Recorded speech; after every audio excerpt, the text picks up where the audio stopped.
स्वागत करछि बट आपण भद्रक भली जिला विशेष करी युवा भावे वर्तमान संसद को निर्वाचित होइछन आपनको लागुनी कि एटा बीजेपी रे विजय आ ओडिया अस्मितार विजय कौन टे समय पूर्व एथर निर्वाचन कौन दल लड़ू नथिला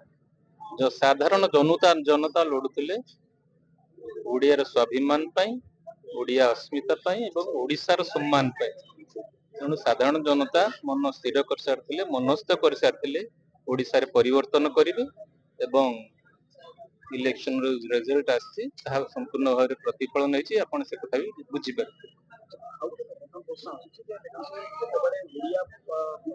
ମାନେ ଦୀର୍ଘ 24 ବର୍ଷ ଧରି ଯୋଉଭଳି ଭାବରେ ବିଜେଡି ଶାସନରେ ଥିଲା ଯୋଉଭଳି ଭାବରେ ବର୍ତ୍ତମାନ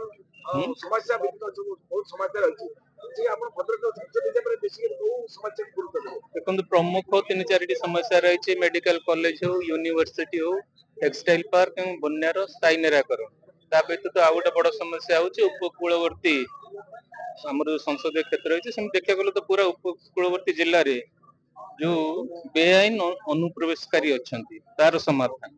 तेणु यू विषय को आम अलरेडी चिंता कर विषय तार समाधान निश्चित भाव में बाहर पुलिस प्रशासन जो वर्तमान अव्यवस्था भितर वर्तमान भद्रक जिला चर्चा होती कारण से जगह अवैध कांदाल क्षेत्र जो भाव में वर्तमान निर्वाचन समय जो आक्रमण प्रत्याक्रमण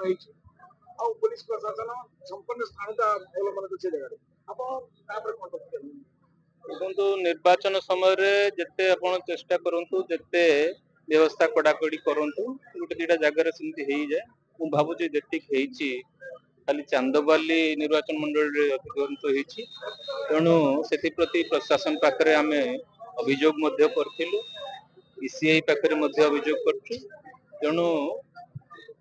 आमर सरकार दायित्व को आसला पर निश्चित भाव में यदि सेमती किसी प्रॉब्लम अच्छी से कथा सरकार विचार नहीं तार समाधान करने चेष्टा